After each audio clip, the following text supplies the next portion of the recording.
Want more Marvel? Digging DC? Looking for the latest in nerd news?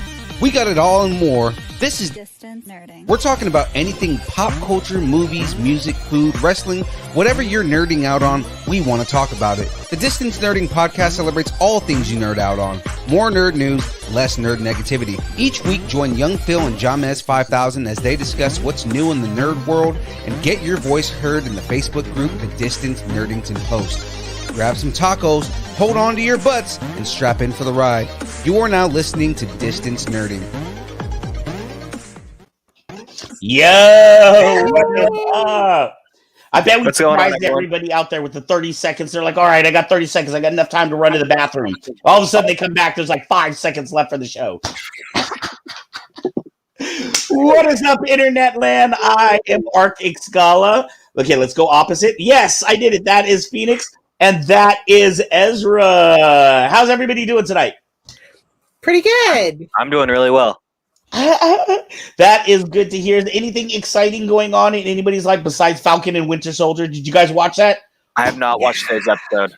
Oh man, that was some crazy. But then like I feel like I say that every week, every Marvel. There was some craziness last night. I can't talk about it, but it was crazy, man. Oh. I think you can't really.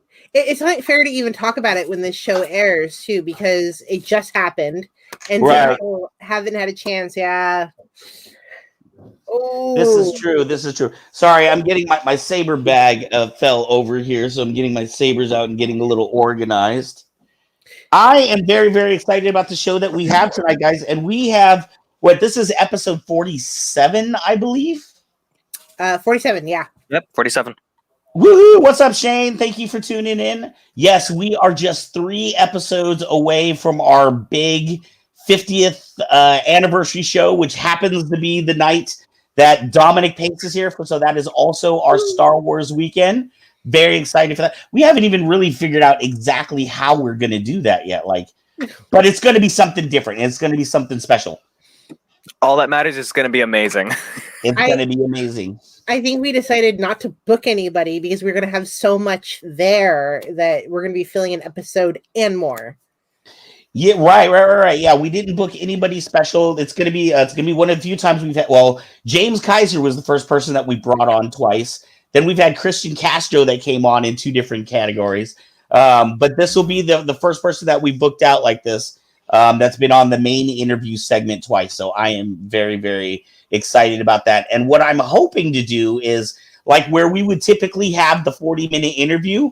I would like Dominic, if Dominic's watching out there. What's up, Joe Strange? Thank you for tuning in. If Dominic is watching out there, I was thinking that would be cool to do a Comic-Con style panel. You know what I mean? Have him just up there talking about his experiences on set, meeting the other actors, what it was like to work with Deborah Chow, the first female Star Wars director. So excited about that. And Deborah Chow, I think, is coming back is she doing Obi-Wan? She is, yeah. I have no clue about that. Yeah. I think she's the main director for Obi-Wan. She did a fantastic job in Mandalorian. So I am very, very excited. What's up, Keenan, with the ice cream suit? What? He just got this all white cosplay suit, a suit for his cosplay. I don't remember what the character's name is. Oh, Black Mask, Roman Sionis. Yeah. But it's pure white. I don't even wear white t-shirts because I'm afraid of getting a mustard stain, let alone an all white white suit. And I don't know. Speaking of Deborah Chow, in fact, Ezra. Let's not get into battles again, guys. No, I'm getting smacked by the banner up here. Michael, hello. Sorry, go ahead. But speaking of Deborah Chow, I'm really excited because they were saying they were releasing videos of the Obi-Wan set. I don't know if you guys have seen that. Yeah. I saw an overhead picture of the set, and it's in the middle of nowhere, but it's near a village or something like that.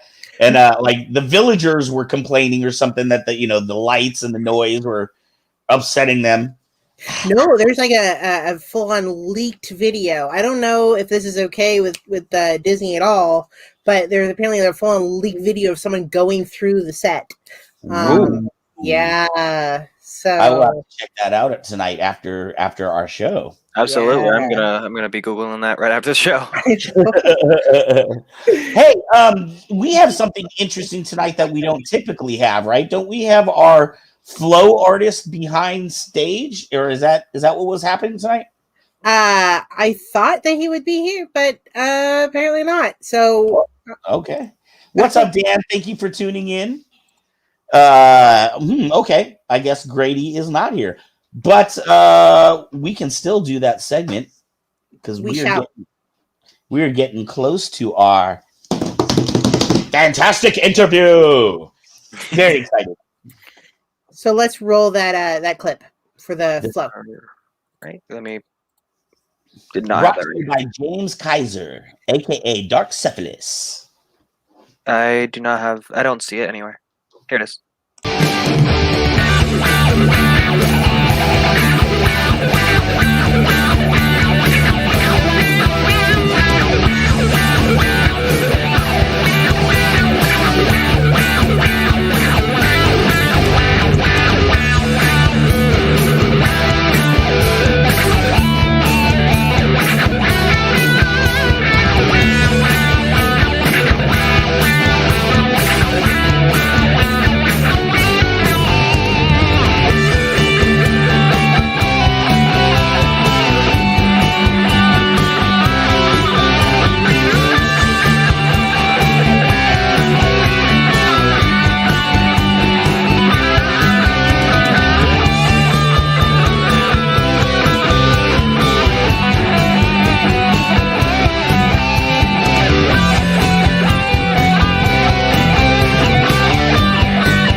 Amazing. That was Grady Magee. Grady Magee. You know what I loved? I love the behind the back tosses. Did you notice those? He wasn't passing behind the back, but he had a couple of times where he threw it and caught it with the other hand, man. That's practice, yeah. That takes skill. He had to finish it off with that nice neck roll. That was incredible. What is up, Timothy? How are you doing tonight? I want to thank all the new faces that I'm seeing coming in tonight. This is absolutely fantastic. Well, we have all sorts of new people. Oh my goodness. If you guys are watching, let us know where you're coming from. We'd love to know. Like, how did you find us? Right. I don't know if you're watching us on Facebook, YouTube. We will have a Twitch stream soon. Hey, Jason, what is up, Jason? Yes, so there are multiple ways to find us. And we have a Discord. Come and hang out with us soon. Yeah. We do. And we do have a separated Saber Rattle page, too. So it's not just through the regular Kyber K page, but there is a Saber Rattle page for, I guess, like more behind the scenes stuff. Mm-hmm. We're definitely going to be growing soon. Tony, what's up, Tony? Tony, yay! A former guest of ours. Hey, there's Distance Nerding in the house. That was the Sacramento. Yeah, that's the clip that you guys saw at the very beginning. Hey, Distance Nerding. Yeah. So, do we have any more business to get into, or are we going to get into this interview? What are we doing here, folks? I think we're just gonna get into it. So, you want to introduce Lex? Well, it sounds like you already did. Oh, sorry. Thanks for blowing my juice there. So yes, I am very excited. I mean, I hate to say that because I'm excited for all our guests. Just a really quick shout out to my whole team. I love Ezra. I love Phoenix, James, people you can't even see behind the scenes that are doing hard work. Because I get to meet fantastic people every week, find out their stories, people that maybe I've heard of before. Some of these people are brand new for me. Hey, Jerry, what's up? He is a TSL fighter. So this is another one of the exciting people that is brand new for me and I get to meet. But this person, the reason we asked her to come on, and yes, I want to emphasize her because it's not very often we have a her in the main interview segment, which is something I would like to see more of. So if there are other women that are in the saber manufacturing business, other women that do flow, other women that are fighters, other women that are designers, whatever it is, we want to see more of you. This show is all about inclusion this show is for everybody. This show's for everyone. Yeah. And we love all of our viewers. And I do want to say that we hit a peak today. We had 26 viewers on in the first 10 minutes. Hey, that's good. And then they immediately got off as soon as they saw my face, right? They're like, it's not what we thought it was. Hey, what's up, Kevin Hogan?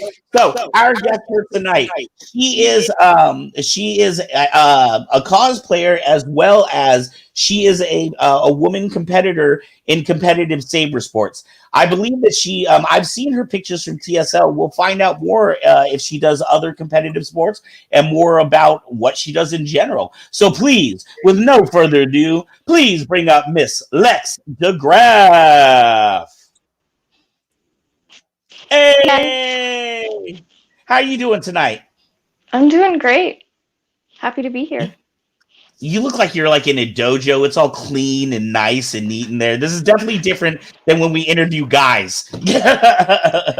Yeah, this is a corner of my art room, so I was like, I'm gonna have all my stuff set out nice for everybody to look at. So beautiful. So we're gonna go into that later because I heard you say art room.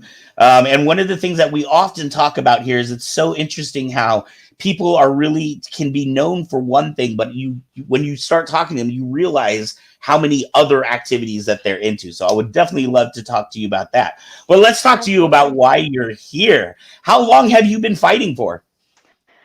So crazily enough, I've really only been fighting since 2018. Mm-hmm. I've only been training since 2018. Okay. But I've been in the Star Wars lightsaber community since about 2011. That's really when it started for me. And how did you make your way into this crazy community?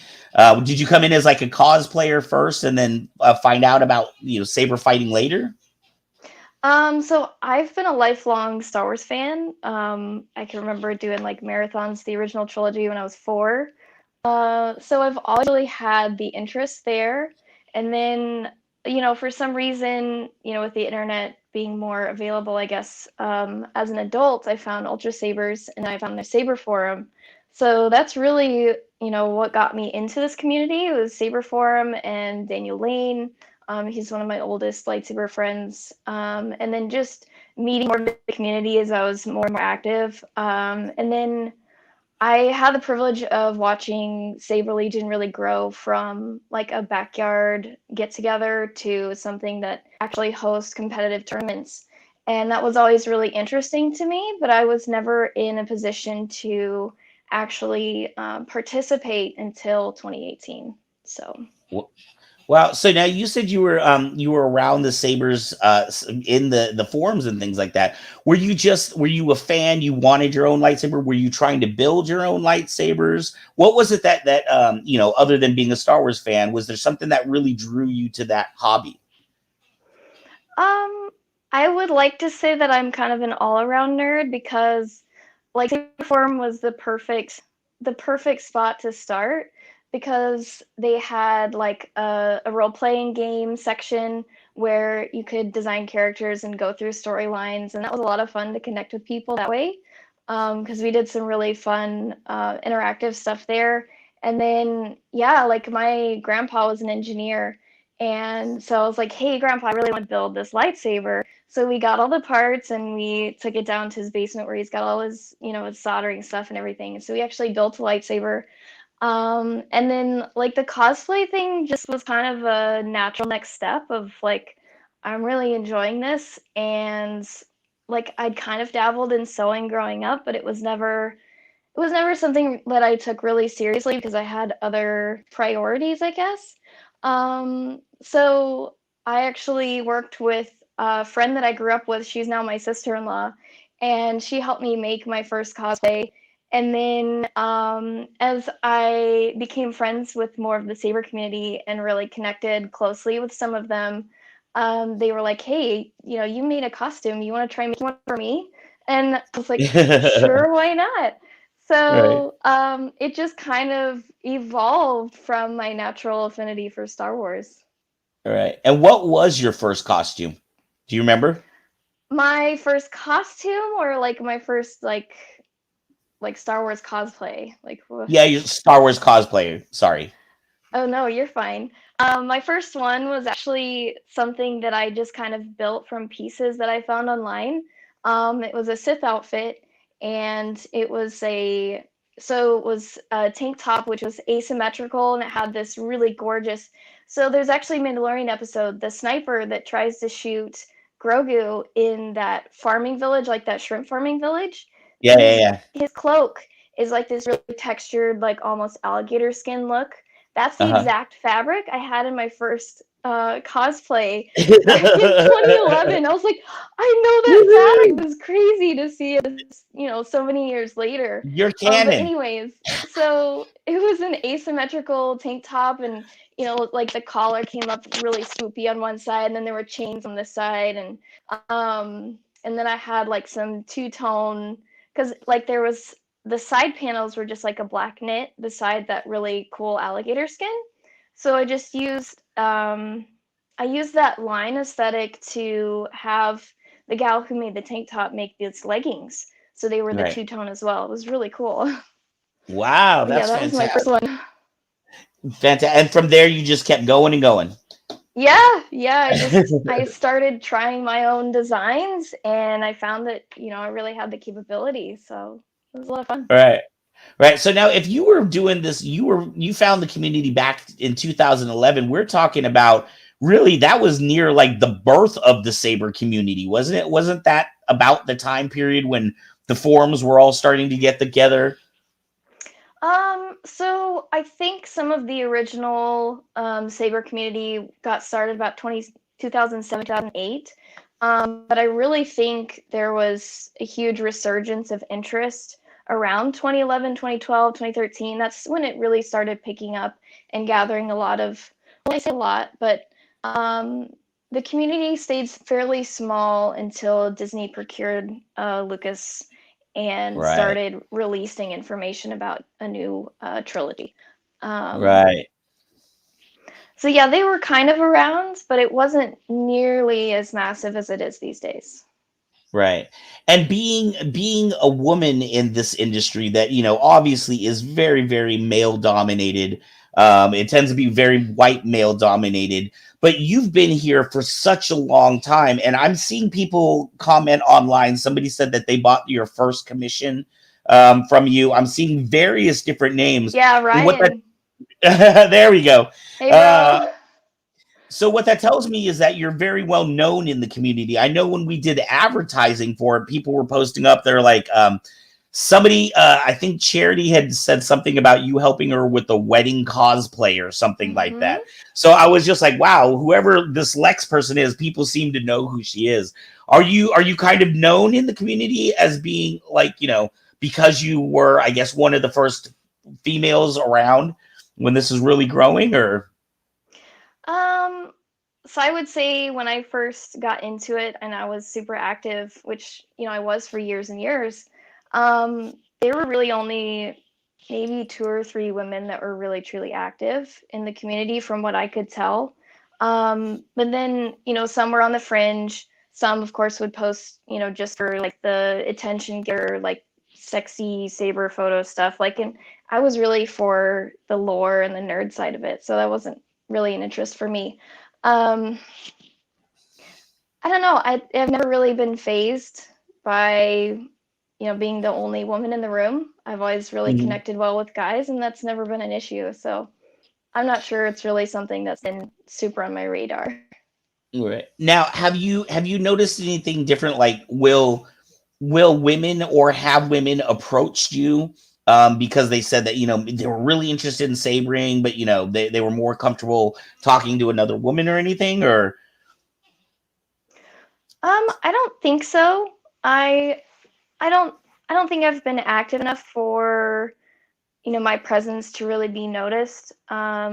I think the people that have been here as long as I have, and like the connections that I've garnered over the years, and then people that have become my commissioners, I've built that reputation.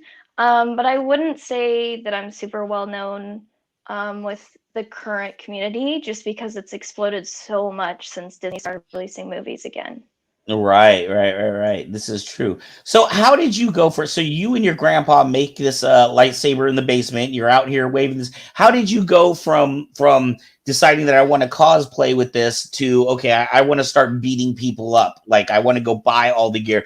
I've noticed a few comments down here about people are really loving your mask and your gear in general. How did you decide to take that next step?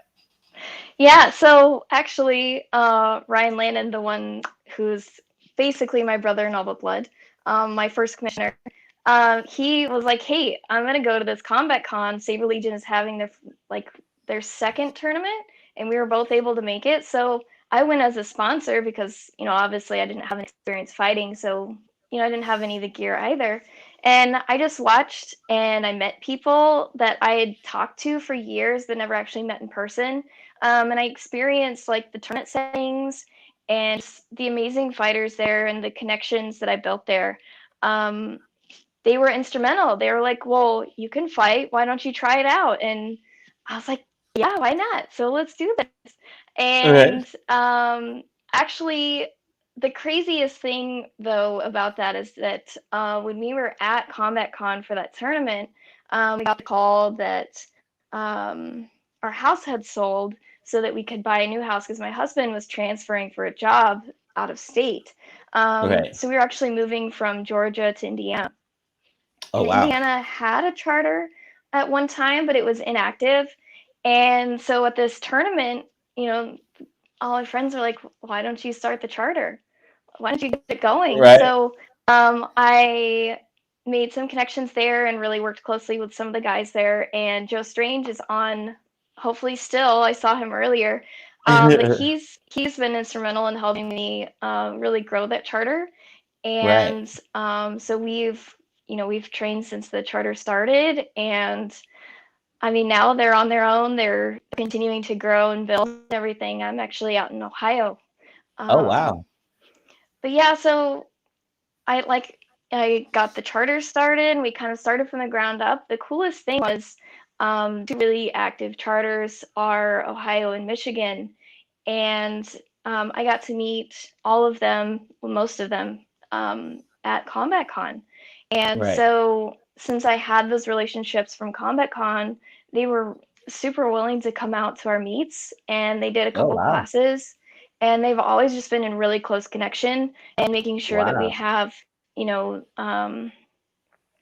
like some instruction, some guidance on like, here's some things you guys could practice.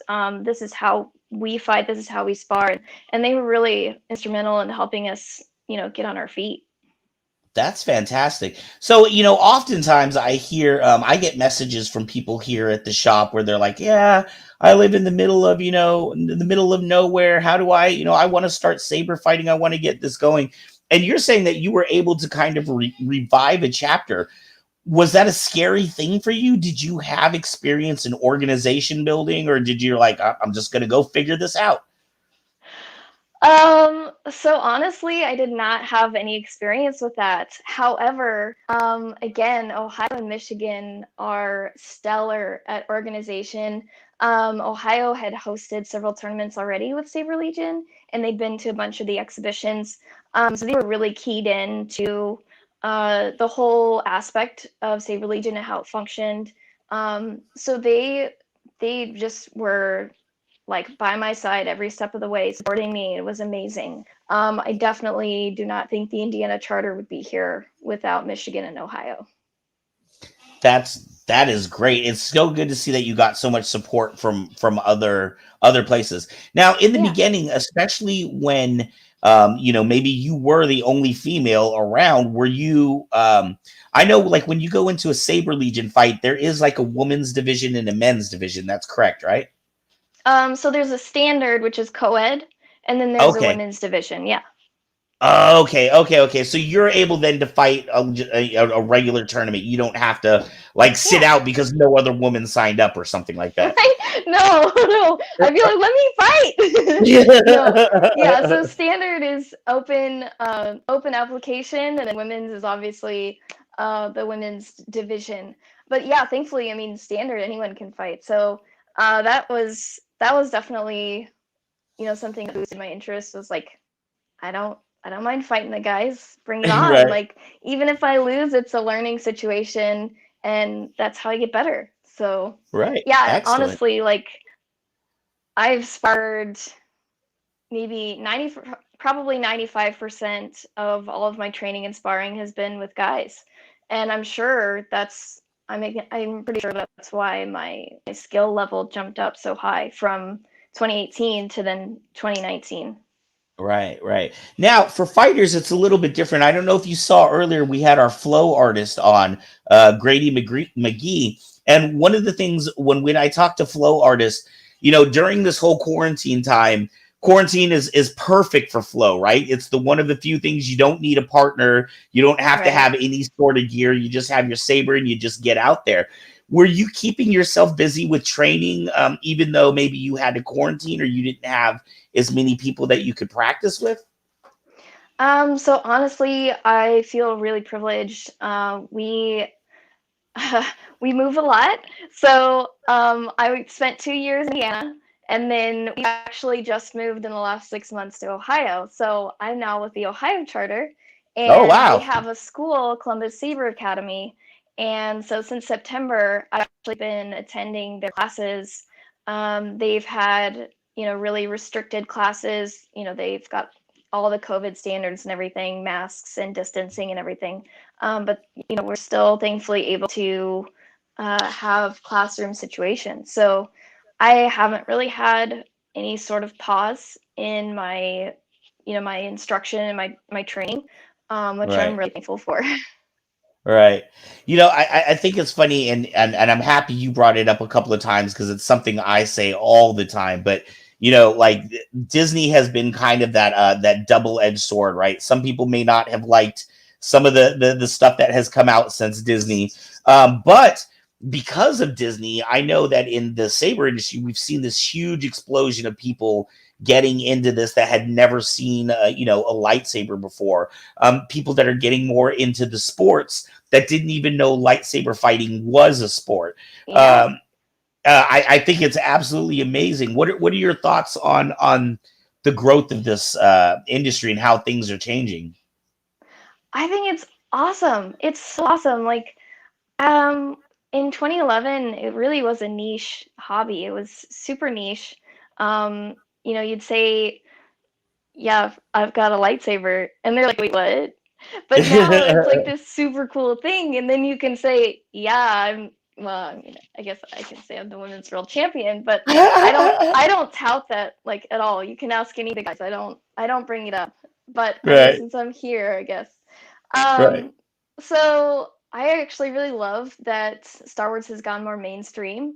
I think it's brought a lot more revival to the community, which, has also in turn revitalized the businesses of these lightsaber manufacturers.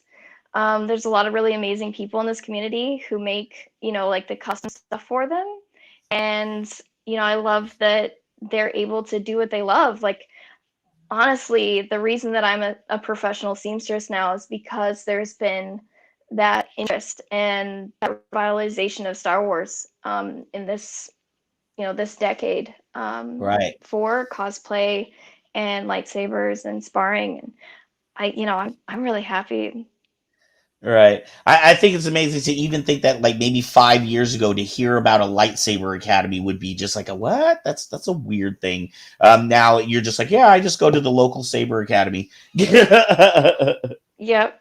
You still get a couple of people that are like, wait, what? But it's actually Right. been really cool. I think Columbus Saber Academy has done a really good job of just being really present and open and welcoming. This is kind of a side story, if you don't mind. Yeah. I was selling a desk to this gal, and she had to come pick it up, and it wouldn't fit in her car, so I had to load it into my Jeep. And I have the Mandalore Mythosaur skull on the side of my Right. Jeep. And she's like, hey, this is a really weird question, but do you like fight with lightsabers or cosplay or anything like that? And I'm like, Right. yes. And I was like, yeah, I had at Columbus Saber Academy several times a week. And Right. yeah, I fight and I've been in tournaments and she's like, no way, I just took a first class there last week. It was so cool. And I was like, I hope to see you again. Like, it's just really Right. cool to have those kind of connections in the most random places. Right. That's fantastic. You do meet a lot of people, and I'm sure you're one of the easier people to recognize out on the floor. You said that you are a professional seamstress now, and this evolved from what you were doing with the cosplay. Can you Yeah. tell us a little bit? Do you take commissions, or what is that all about? Yeah, so it really started with, I built 2 cosplays for myself, and then Ryan was like, make one for me for Star Wars Celebration, because we wanted to go to Star Wars Celebration together and actually meet up in person.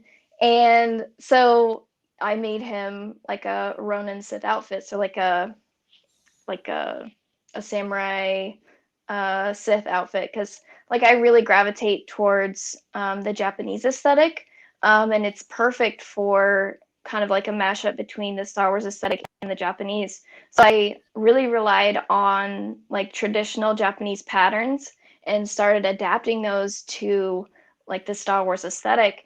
And I found that I had an aptitude for it, and then being active in the lightsaber community, there are people that have always dreamed of having these Jedi or Sith outfits, but they've never had the opportunity to actually find a quality outfit, much less one that's completely custom to what they want. So, Right.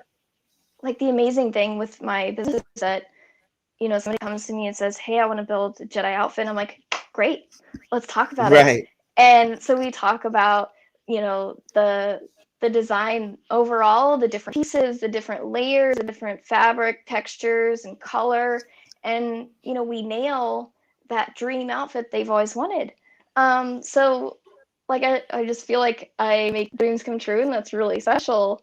Right. Because it is such a niche thing. Well, I guess it was such a niche thing that people weren't able to have that sort of custom experience before. Right. I often tell people like I have the coolest job in the world. I work in a lightsaber store, so I get to put sabers in people's hands, and I don't care if you're 97 years old. I don't care what ethnic background, what religion you are. The minute you turn on that saber and hear that that iconic, everybody turns into a 7-year-old again. Like everybody just is reduced to being a child. I can imagine with what you do, like you just see people like weeping with joy when they can see their vision finally realized. Yeah. Oh my gosh. It's so satisfying to talk through the process. And then the really neat thing is that I'll kind of walk them through the design process, and then I'll make a sketch for them. And they're like, oh my God, it's even better than I always imagined. So, I mean, that right there is so satisfying. But then to keep that excitement going, I love keeping the communication open as I build it and sharing photos. And then, once they get it, they're just always really excited about it. And it's amazing that I get to have this opportunity for this to be my full-time job, my career. I never would have imagined. I Yeah, just you feel wouldn't really have thought lucky. 10 years ago that this is where you'd be at, right? No, No. Now I see. Now we had talked at the very beginning of the interview. You had mentioned art, and I assume that with your business is where some of your art comes in. But I want to ask you about your helmet back there. Did you paint that helmet? Yes, I did. Yeah. That is So fantastic. Are you? thank Yeah, you. go ahead. Oh, it's Go ahead. okay. I'd love to hear about it. Yeah. So this is actually I bet some people recognize it. It's actually Ichigo Hollow's mask from Bleach. It's an anime. And I adore that anime. Like it's sword fighting. And Right. it's so dynamic and just like character building and everything. Like I love it. But his hollow mask when he gets like super powerful is this design, and I just loved how intense and intimidating it was. And I felt like it Right. was perfect for because the gear I got for TSL was the Japanese kendo gear, because I originally was talking with Ryan Lannon and Ryan Capes and Kei Sakaue. They are all very into kendo and aikido, which is the very Japanese traditional martial arts. And so I Right. thought, that's the vein that I'm gonna go learn how to fight and then utilize that in the Saber Legion. But Right. when I looked around in Indiana, there were not any kendo schools. But fortunately, the guys in Ohio do a lot of HEMA and German longswords. That's what I've been doing. But back to the mask.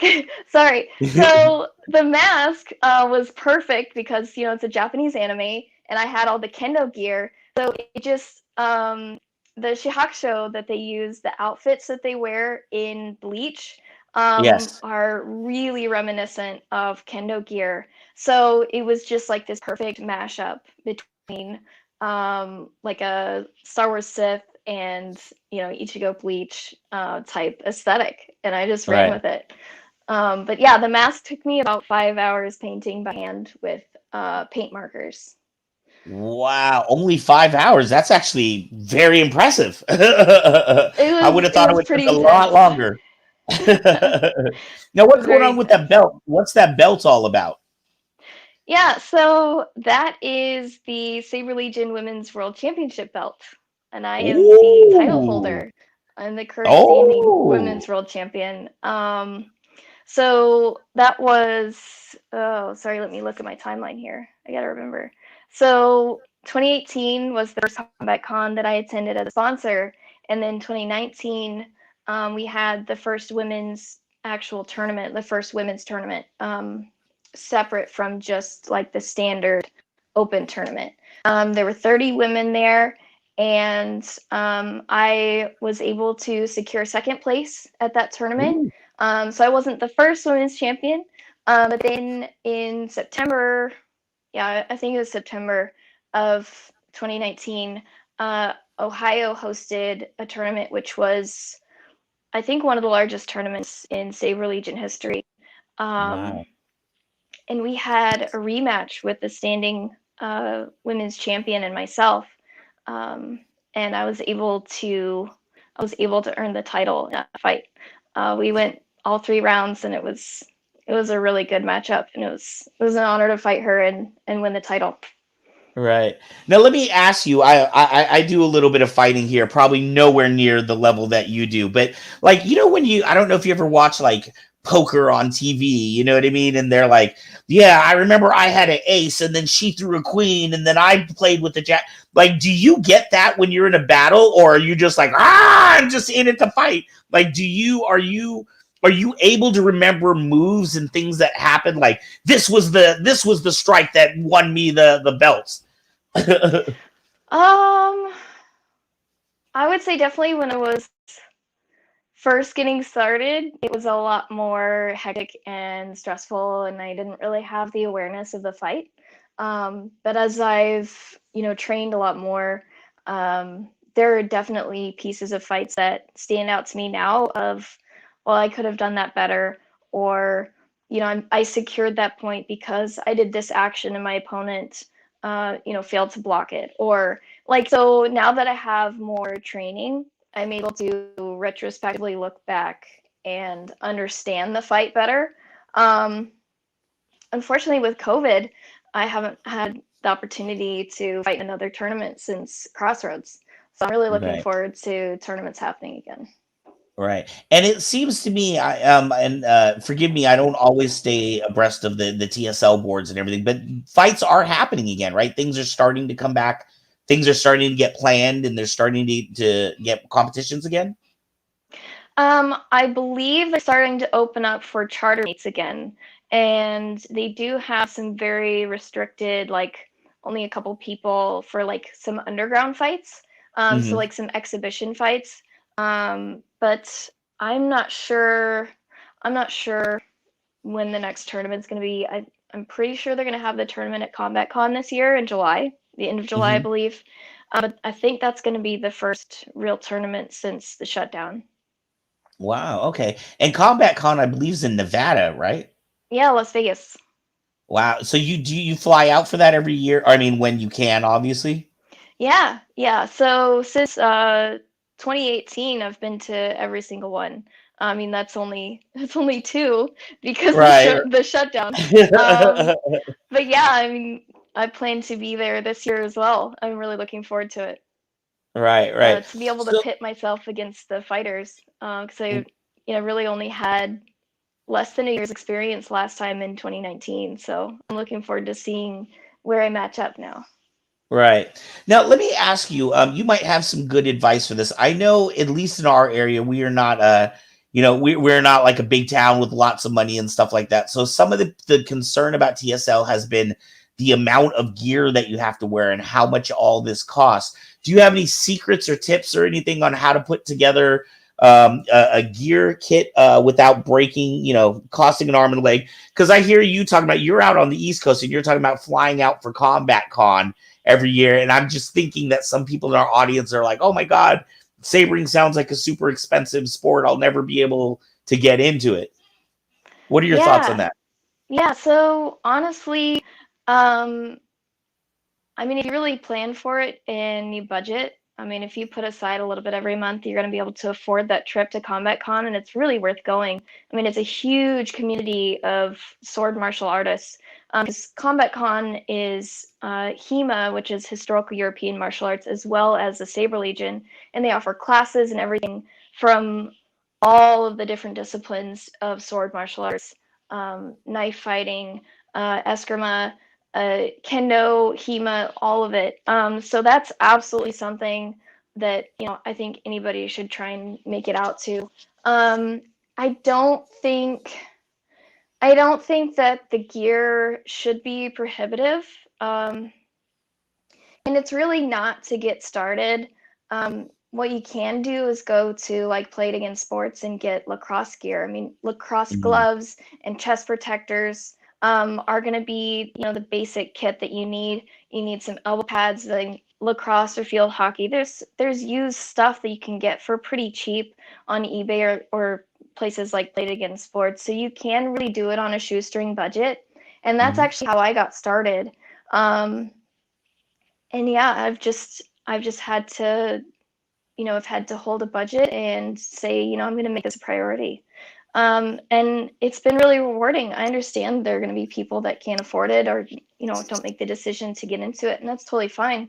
A lot of the charters actually have loaner gear that before COVID, they would say, hey, just come out because we've got gear you can borrow.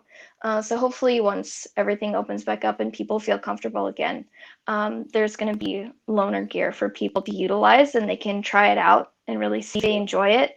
Right. I mean, because there's going to be people that try it and they're like, this isn't for me. And that's totally fine. Right. I just happen to be super competitive.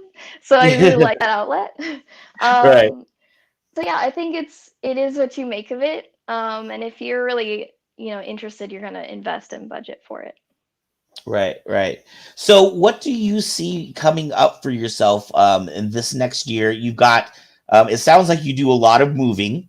But then you also have your business doing costuming and things like that. And then you have your personal hobby with competing and then, making costumes as well. What do you see coming up for yourself this year? Do you see a lot more maybe in the way of cosplay going to cons? Or do you see more in the way of really getting back into the fighting or both? Yeah. So, I mean, I've got kind of what I call my Saber fam. and those are the guys that I first connected with in the Saber community, and we've stayed really close over the years. We always try and get to the Star Wars Celebration conventions Wow. as often as they're in the US. I mean, again, it's just we prioritize that so we can see, kind of our extended family. Like, they're my brothers. Like, we're close knit, and so we want to see each other. So the Star Wars Celebration is and has been the primary con that I attend. I mean, which is perfect because that's the genre of cosplay that I have.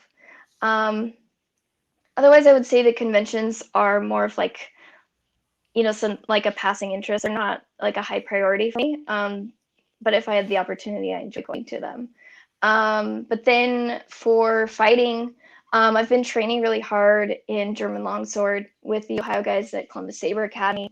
I've really gravitated towards. I mean, it's a martial weapon system that's been in treatise form since 1570s, and it's been used to protect and kill people for centuries. Right. So the structure and the skill base is all written down in this treatise, from longsword to dagger to rapier to pike. So it's a very well-rounded system, and I really gravitated towards the structure of it because I mean, I'm only 5'4", so I'm pretty small, but the structure you have behind the blade with the German longsword system means that I don't have to overpower my opponent to beat my opponent. So it's not purely muscle versus muscle. It's mechanics versus balance versus what kind of tricks do you have up your sleeve. It's this gorgeous mix of skill and timing and athleticism. I think I got off on a tangent, but yeah, so like for me, the German longsword has been kind of my focus with the shutdown, and I'm hoping to be able to translate that into the lightsaber fighting. But there are HEMA tournaments, I mean, all over the country, so I'm looking forward to building the skill set up to be able to compete in those as well. Right. And you were talking about looking for a kendo school before and that not being offered. But I know in here we have people that come in with so many different backgrounds, and they're able to translate that across into their saber fighting. Do you find that a pretty easy translation, or do you like when you're holding a sword, is your mindset different than when you're holding a lightsaber? So yes and no. First getting into lightsabers with no martial arts experience, I never had the opportunity. I always wanted to learn a martial art growing up, but I didn't have that experience. So when I started, I was literally from the ground up, and I was just absorbing everything I could from kendo, from German longsword, from HEMA, from anybody that had any sort of tips or tricks for fighting with sabers. In that regard, I think that saber fighting is really open and welcoming because you don't have to have martial arts experience to do well. I mean, there are meta structures within the game where if you do a certain cut against someone, it's most likely going to be successful. So you don't have to have a lot of experience, just a little bit of practice. And I mean, you get that from tournaments or sparring in your charter anyways. So, but there is something to having like a martial arts background because you can translate those pretty well. Like with German longsword, you're fighting with steel weapons, and so they actually bind against each other. And so there's a whole nother mechanic there where the plastic blades of lightsabers don't have that binding. So there are some things that you can translate. But for me, I think the biggest difference between fighting German longsword and fighting lightsaber is that with lightsaber, it started out as something really for fun and because I enjoyed it. So I think the difference when I have a fed or a longsword in my hand, I get kind of really serious and grounded, like, okay, I have to utilize the skill set that I've built up. But with lightsabers, I'm just like, you know what? I'm just here to have fun. And it's awesome. Like, I get more loose, I get faster, I get more agile. I try these crazy moves that you can do with a lighter lightsaber, like a lighter weight. lightsaber compared to the longsword and get away with it and score points. And so I definitely think I'm more energetic when I fight with lightsabers, just because you have that freedom to just try stuff, to see how it goes, and have a lot of fun with it, because it is a very engaging, interesting sport. Right. So Lex, we're coming up near the end of our segment here. 40 minutes flies fast, huh? Yeah.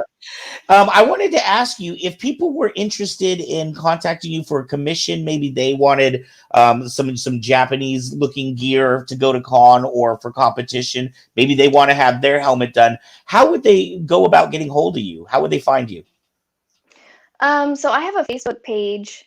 I'm not actually taking commissions right now. I'm working on prototyping a few pieces. So I've kind of closed that down to just the people that I have on my wait list. But people are more than welcome to follow along with that progress on Facebook. I guess maybe you have a link or not, but it's facebook.com/Alatani I think some of the guys have been sharing links and everything. I'm sure they can in the chat. But yeah, I'm on Facebook. You can search through my name, Lex Degraaf, or you can go to Alatani Acklay, and you can find my stuff there. Excellent. And we can find photos there too of maybe some of the stuff that you've done in the past? Absolutely, yeah. Yep, it's all there. Great. I know people are dying to see that. Lex, I know we made it through most of COVID. We still are having to wear the mask. We're not out of the woods yet, but you have survived this all. We are excited to see you competing. I want to say, I think Combat Con, I think the TSL finals are actually shown on Disney on ESPN. ESPN is owned by Disney. So, so it is very possible that we'll get to see you on ESPN. Is that correct? I don't know. I think they have streamed some of the fights in the past. I'm not sure how that's going to work this year. But I do know that they try to live stream some of the rings at Combat Con online. And I know that Combat Con offers like a webinar type live stream service. So you can definitely check those fights out. I'd love to see you guys there if you can make it too. Yeah, make sure to check out Combat Con. Make sure to check out the Saber Legion. You can see if there's something in your area. Or, you could be like Lex. If there's nothing in your area, you just go start it yourself. Lex Degraaf, I want to thank you so much for being on with us tonight and talking to everybody. I'm looking at these boards and everybody's just been having a fun time with having you on here. So awesome. Thank you so much for being on our show tonight. Thank you. I appreciate it. All right. You have a beautiful night. Thank you. You too. Bye-bye. All righty. What an inspiration to the females in nerd life and people in general. Anyone that feels alone. She went and created her own reality. Which, Are you ready to go fight now, Phoenix? Come on. Come down tomorrow. Free fights. Come on. I'll be there Sunday, so we'll see. Sundays too. Yeah, and again, I find it so amazing how a lot of people, some people may just know her as a fighter. Some people may just know her as a costume builder. She's got so many talents, and it's beautiful when you see people kind of who have these talents but just kind of stumble into it. You know what I mean? They're like, oh, I have these talents and I happen to be doing, Star Wars. Why don't we combine them? And now, that's the most beautiful thing to me is that she's making her living in her career from doing that, If only we could all do that. I didn't choose the nerd life. The nerd chose me, right? That's right. Exactly. Nerd life. Nerd life. Yeah. All right. Hey, really quickly, I want to talk about these fantastic bags. Ezra has one made as well, but this is my bag here. And this is a Saber bag made by Robert Caretaker, who is in Nevada. This is the bag that he made for me personally.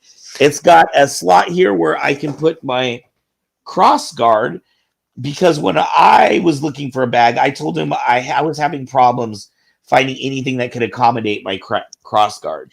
So he has made a special slot for that. This is a fantastic bag.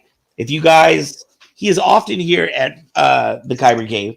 If you guys need a custom bag made, you can see this has got 1, 2, 3, 4 pocket pouches. This thing is absolutely amazing. And Ezra, tell them what you have on your bag that's different. So my bag, I wanted just to have something that I could carry around in cons while in a Mandalorian armor, a Stormtrooper armor, some kind of armor that I would have a helmet on. So my bag has a water pouch. So basically, it has this little, like ever had those backpacks where you have those like water sack things in? It's Hydration basically stations, yeah. Yeah. It's basically one of those. Or like those helmets with the beers on the side. Kinda. Those are my college years. Shh. So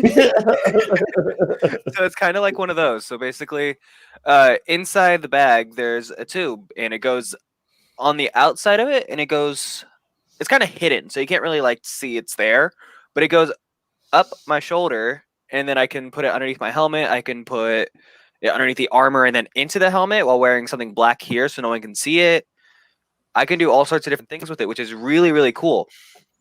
Also on mine, I have a little holder where I could put a dark saber, or I could put my Electrum saber, which I don't have that here with me, unfortunately. Otherwise, I would show it. My bag's currently at home. My bag currently has. And I see Robert is online right now. I've got my charger in there, and I've got blade plugs in there, and I've got a whole case of business cards. That's how prepared. And even somewhere in there, I have some Kyber Cave stickers too for the little ones. I have a soft part for the younglings. Here they are. You mean younglings, like you have a soft spot for them, like Anakin, or soft spot for them like? No. Man, this show just got dark fast. All right, well let's lighten the mood up some. Can we bring out a cosplayer to maybe bring it back up the light some? I have a feeling that we need to do a TikTok first. Oh yeah. Actually, we have a little warning ahead of time. There's bagpipes, so if you guys have your headphones really turned up, turn it down for a minute. Yeah. So just a warning. Here we go.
I was like, oh my God, is he really going to go up the escalators? I know.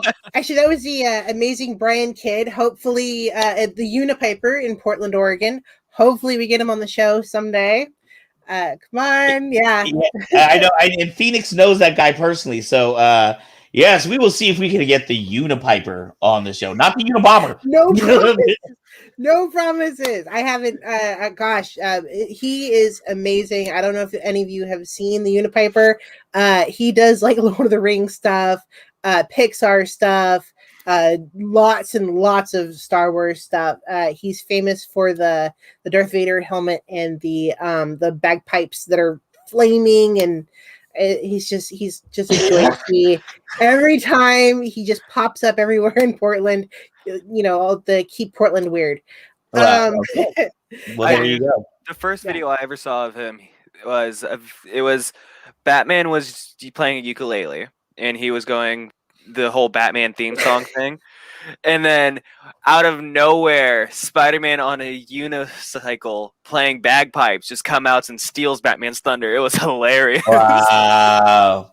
Hey, really quickly, I don't know who's directing right now, but I see comments popping up on the side, and I even see Robert on there. So if anybody is interested in getting a bag made themselves, they can contact Robert. He is on the message board. Tony, we just went and fought him like 2 weeks ago down in LA. What's up, Tony? May the force be with you, my friend. Miss Phoenix, this is part of your special lineup month, right? This is happy Star Wars month, leading up to our very last episode of Star Wars month will technically be May 7th. We have a special one for that one planned too. I'm very, very excited. Yes. But this is a part of our Star Wars month. This cosplayer is actually, I absolutely love this cosplay because he does not just one of my favorite fandoms. He does two of my favorite fandoms. Oh. So let's bring on Bud Santos. Bud Santos. Hey guys. Hello. We're not Ark. Hi, Bud. Hey Phoenix, how are you? Nice to see you. How are you? I'm doing good. It's a little later out here. I'm on the East Coast, just so your people watching know where I'm at. Thank you for staying awake. Sure. So, tell us a little bit. You didn't. So your cosplay is, of course, you're popular for Han Solo, yeah, older Han Solo, in fact. Yes, from the Force Awakens. Yeah, from the most recent movies. Yeah. But how did you didn't get started with Han? No, I didn't. I mean, as a kid, we always made our own Halloween costumes and that type of stuff. But my son, who's now 40, went to a convention down in Portland called PortCon back in 2013. He came back in the next year when he was coming up. He said, "You need to go to this con, Dad." And he said, "You'll have a ball." And I said, "Yeah, but who am I going to go as?" And he looked at me and he said, "Well, you've got the wrinkles. Go as the first Doctor." So I put together a first Doctor costume, and I went down a little bit like, oh God, how am I going to be? Was welcomed tremendously by everybody who was young enough to be my grandkids. But had a great time, and then started going to cons all over the place. And since then, it's just been great. I mean, I belong to the Maine Whovians, the New Hampshire Whovians, the Boston Whovians. That TARDIS in the picture right there, we built that and those are two of the main Whovians there. We built that. That comes apart so we can take it to conventions. It's also wheelchair accessible, which means the back doors open up and there is a ramp, and it's all by the Handicap Association recommendations. You can actually come in a wheelchair and lean out through the front door and peek out through the TARDIS, which is everybody's favorite pose to get into. But to my knowledge, it's the only one in the world you can do that with. Wow. Yeah, I'm going to have to ask you later how you did that, because I absolutely love the idea of having a TARDIS you can move around, because I don't know how many people watch Doctor Who, but the actual TARDIS does move around. Oh yeah, that's a big thing, and they have guys with cranes and stuff to move theirs, but this one all comes apart. In fact, there's a website called Woodworking for Mere Mortals, and I can't remember where it's from because it's been so many years now, but they have a thing where they actually have the plans on how to build it. It's a PDF file. It's free, and a guy actually builds it and shows it. So, and it worked out well. Plus, that's all made out of recycled material. Oh, really? Recycled and reclaimed. The only thing we had to buy were the hinges that hold the sides together and the paint, and everything else is pretty much recycled stuff. A buddy of mine made the signs for us. That's definitely being kind to the earth, right? Oh, definitely, yeah. So, how did Han get to be? Which is, well, I went to my first con as Doctor Who and had real good reaction, and then I started going with my son. We went around. My son was going to run some conventions, so he was doing research, and we went around to a whole bunch of cons to see what worked, what didn't work, and what I found was that Doctor Who was not mainstream. If you found a Whovian, they were They were like, it was like early Star Wars fans. They were, or Star Trek fans, I should say. They were like, they were rabid, and they really loved seeing it. But you could walk up to a half a dozen people. I love that photo. That's my favorite. And they wouldn't know who you were supposed to be. I mean, I was mistaken for the Monopoly guy one time, Mr. Bucks from the Monopoly game. One young fella asked me, he said, "Are you Alfred the Butler from Batman?" But this is a great story. He asked me that, and I looked at him and I went into character and I said, "Well, my young man, you and I both know that Alfred the Butler is the butler to Bruce Wayne, who of course is Batman. But I, my young man, I am the Doctor, the original, you might say." His eyes got big, they got wide. He's about 8 years old now, okay, and I'm in my 60s. He's 8 years old. His eyes get big, and he says to me, "Oh my God, don't you think Weeping Angels are the scariest thing on television?" And then for half an hour, me and this 8-year-old talked Doctor Who. It was great. It was great. So because people didn't recognize me, I wanted to come up with something that was a little more recognizable. And fortunately, Han Solo got older, closer to my age. And I was able to put together a costume pretty quick, and it went well. I had a ball doing it. I mean, it's the only thing I had to make for it was I made the holster, and watched the YouTube video from somebody to put one together and kind of modify that. I used a lot of snaps instead of a lot of stitching. And the jacket is a woman's jacket that I modified, and the boots are women's boots. I buy all my cosplay stuff at like thrift stores, or I don't know if you have Goodwill stores out on the West Coast. Oh yeah, lots of them. Okay. Yeah. The little pocket that's got the 3 cylinders in it on the shoulder, on the breast there. That's a glass case that I stitched and made three little things. I leather stitched it, and then put these little plastic perfume cylinders that you can get, painted them silver and put them in there so they represent those. The gun is from a laser tag game. Oh wow. Yeah. And like I say, the boots are women's boots. I did scratch build the belt. Just a shirt I had that worked. And that's a wig. As you can see, it's a wig. Yeah. Which I'm sure is what they basically used back in when it was done, right? When they were first creating Han Solo, whatever was laying around to do a roguish smuggler, right? I would think so. Yeah, someone came up with a design, and in fact, it's kind of neat to go back and sometimes you can find pictures of what the early designs for Star Wars looked like and what we eventually saw. And they changed, and a lot of that stuff I think got recycled for The Mandalorian.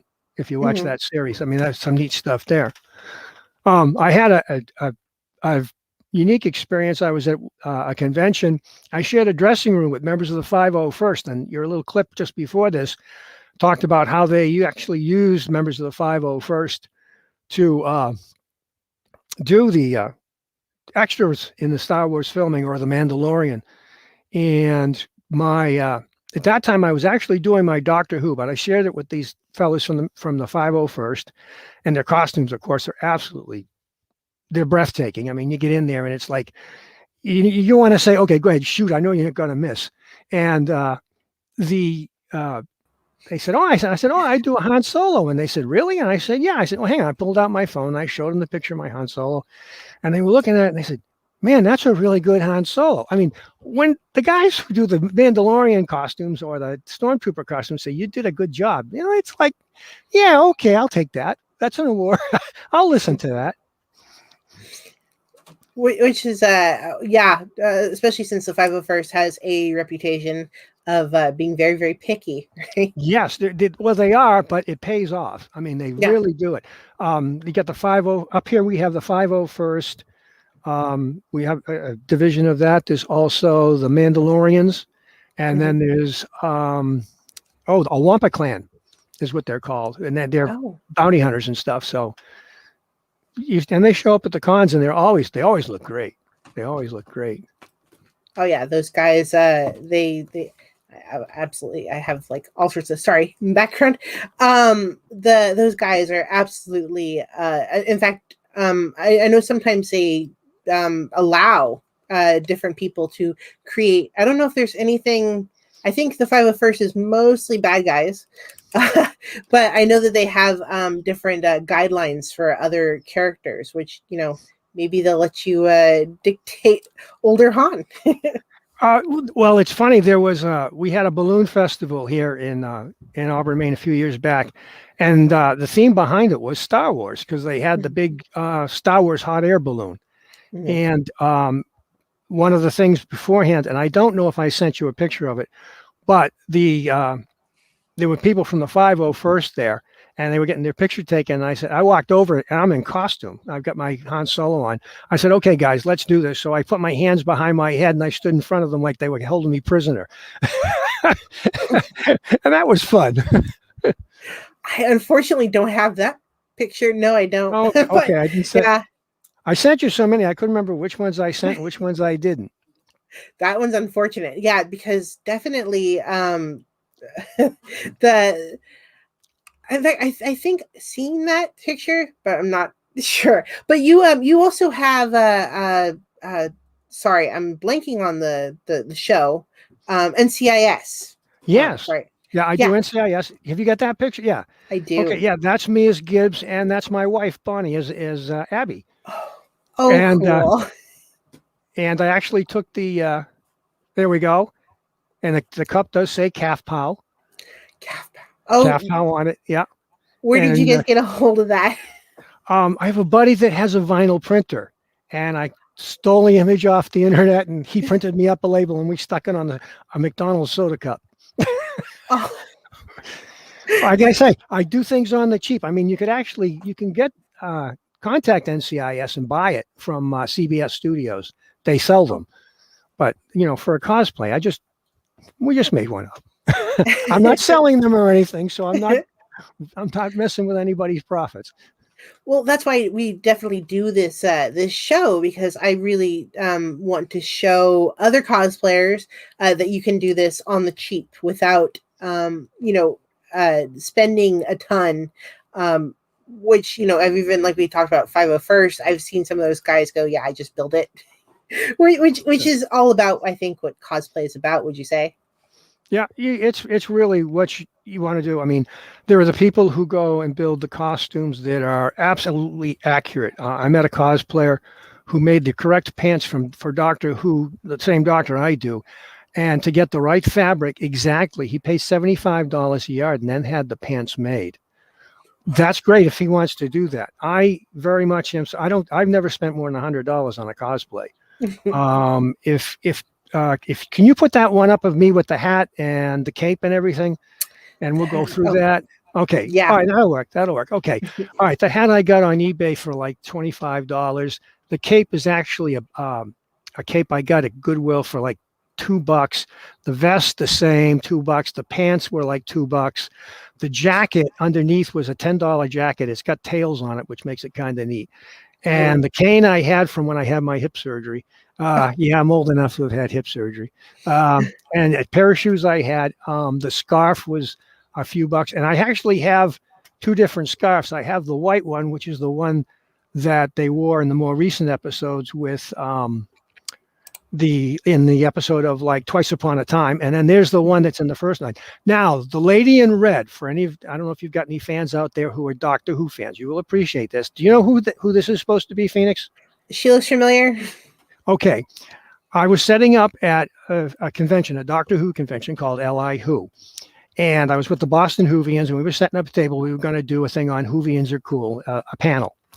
And this woman is behind me suddenly going, oh, I love your costume. You got everything right. This is good. And she's just oohing and ahhing.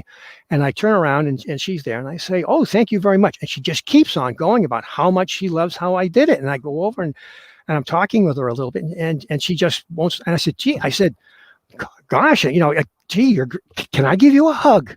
And she said, oh, sure. So I gave her a hug. And when I pulled away and I looked into her eyes, this is Annika Wills. She played Polly with the first Doctor. She actually worked with the first Doctor. And it was like, oh my God, you're Polly. And she said, yes. And then I got to take this selfie. And of course, later on, I got her signature and her picture and everything like that.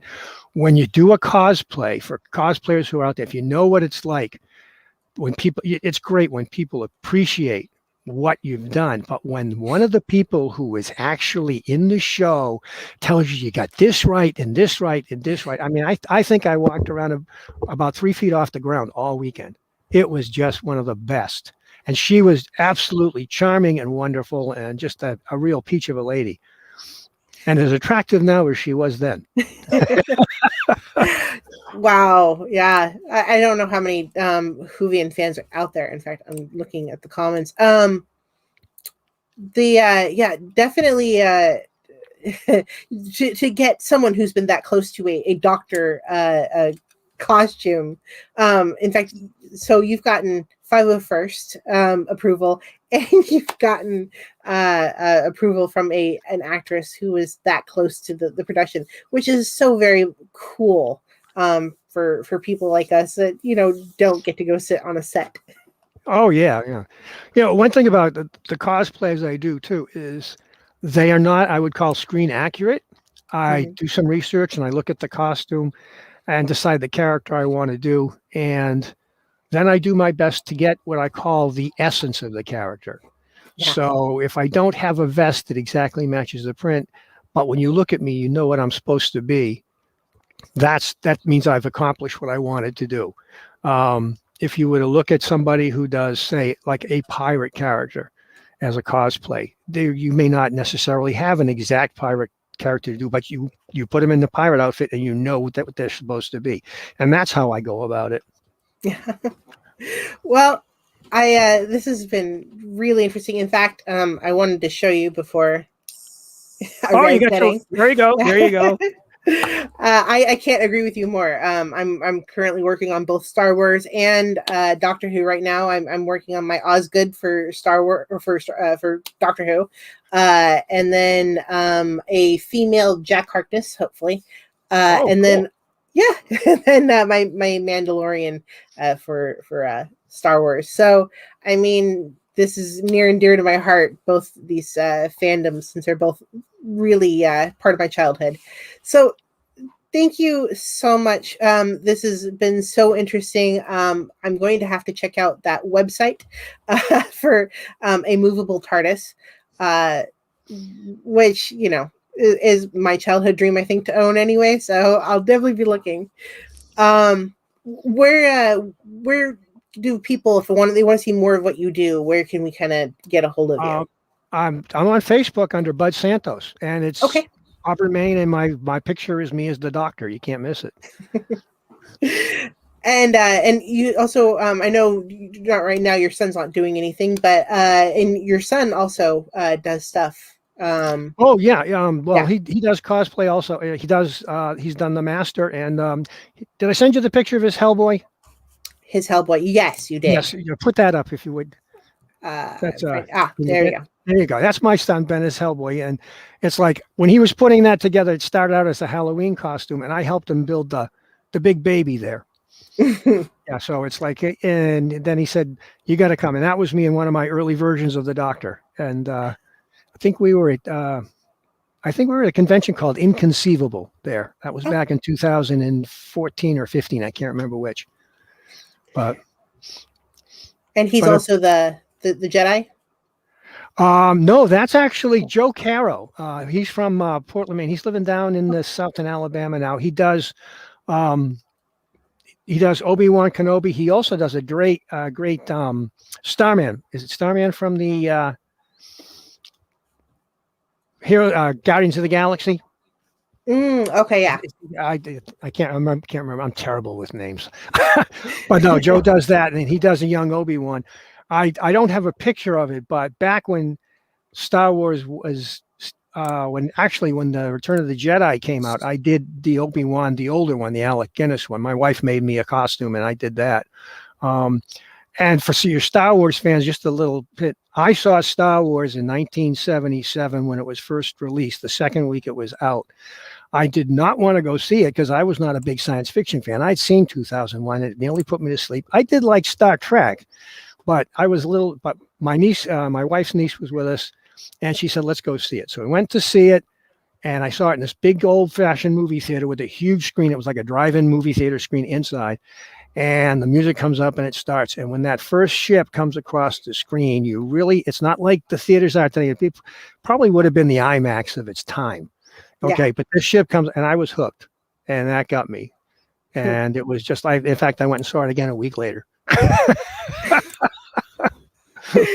Unfortunately, I wasn't born yet when that movie came out. I think my parents were 8 and 10 when the first one came out. Like I said, I'm 68 now, so I've got a little bit of mileage. My memories are when I was about 5 years old. But actually, we have a resident nerd commenting, saying that the Star-Lord, apparently, you were talking about. Yes, Star-Lord. Thank you. Yes, Star-Lord. Very good. Call Starboy apparently a lot. So, one other thing I will say about Star Wars. Mm-hmm. Yes, Han did shoot first. Han shot first. Thank you. First. End of discussion. I don't want to hear anything else. He shot first. Yeah. Had to, right? Had to get rid of the bounty hunter. So established his character, and the fact that they changed it in one of the updates, I said, what the heck? But no, Han shot first. Yeah. I think they were trying to redeem his character, but there's no redeeming poor Han. That's what makes him lovable. Yeah. Well, thank you so much. This has been so very fun. I hope to see more of what you do, especially Doctor Who, and Han. And unfortunately, Han's gone now. So, but that's only a movie. Yeah. Thank you, bud. You're welcome. Bud is right. Han did shoot first. No, Han shot first. No. Hey, you know what? I didn't get to tell everybody. Bud totally reminded me of the cool thing that happened to me this week. I can't believe I forgot to talk about it or tell everybody. So, as some of you may know, I am working on my very first cosplay. I decided that I was going to do, I don't know if you can see that, Tiva Carson from The Mandalorian. I wanted to represent the other Asians on out there in the Star Wars universe. So the one out of 5 Asians. Right. So anyways, I commissioned Pilot Bay, an incredible maker company, to make me a Teeson Carva helmet. And when they put out the photo, Paulie Lip, who is the actor that plays Carson Tiva, Paulie Lee, sorry about that. Actually, you can't see it, but he actually made a comment on the post about the helmet that I was getting made. So when you have the actor who plays the character that you're actually trying to cosplay, and it's your first time, holy goodness, craziness. That's amazing. I have no idea how bad I would flip if I don't remember his name off the top of my head, but the actor who plays Din Djarin, if he were to comment on the suit that I'm getting, I don't know how I would react. Well, what's really cool is Paulie Lee was before he got the part of Mandalorian. A lot of people know him from Kim's Convenience on Netflix, but he was a 501st member. He has lots of different Star Wars costumes, so he already had screen accurate gear when he went. And the other cool piece of trivia, when they were fitting him for his helmet to make his helmet, they actually gave him Wedge Antilles' original helmet. So a little bit of connection to the original movies there. Oh, wow. Yeah. That's crazy. But for anyone that knows me, it's all about Red Blade for life. And the fact that I'm doing not only a light side, a rebel, and then a non-Saber character it's just craziness. The world has gone mad. And of course, Ezra has alerted me that he's also coming to the light side for the 50th. So, somewhat. I'm going Anakin. I'm the call to the light side, guys. That's how it goes. I don't know what it is. I still claim Red Blade for life. Red Blade for life. Yeah, I keep saying that I'm the Ray of this show. So, well, hey, I want to thank all of our incredible guests that we've had on tonight. Just like every other show, we always have a fun show. We always have incredible guests. I want to thank, of course, James Kaiser, aka Dark Cephalus, for bringing us Grady Magee in the flow for the show section. Bud Santos was a great cosplayer. I like how, for a couple of weeks in a row, you've had like older cosplayers too. So sometimes when people think, they see, the young women in their sexy cosplay and stuff, and they're like, oh man, I'm way too old to cosplay. No, cosplay is for everybody. It doesn't matter how old, it doesn't matter how big, it is for everybody. I think that's what we do on this show. We smash what's the word? Stereotypes about nerds and cosplayers and right. And or how expensive it is, like we've had a couple of people that were able. Sith Cat and Bud are great examples of people that are able to go out there and have a good time. They are recognized by lots of people, but they don't have to spend a ton of money to make their thing screen accurate. But they're just out there for a good time, right? That's what it's all about. Our special guest tonight, she makes her stuff, so that's just all what it's all about. Lex Degraaf. I want to say, I guess without even knowing, I got in the spirit of Bud, because my Men in Black costume or cosplay, right, cost me not even $10. Right. Men in Black, and then you could also do Shield Agent with that same exact. I literally could do Shield Agent. All I need is just the badge, sunglasses, or a badge. Yeah. All right, guys. I want to thank both of you for being incredible hosts as always. Flannel was not able to be with us here tonight, but I believe we'll be back next week. We will. Hopefully. Yes. All right, guys. We are going to close out for tonight. I want to thank everybody who tuned in, all of the brand new faces that we saw that came out for our incredible guests. We hope to see you again here next week. We have fantastic show every single week. So please come back, whether you checked us out here on Facebook or on YouTube, soon to be Twitch and other streams. Make sure to stay tuned to Kyber K presents Saber Rattle. Awesome. All right. Bye, everyone. Peace. Vote.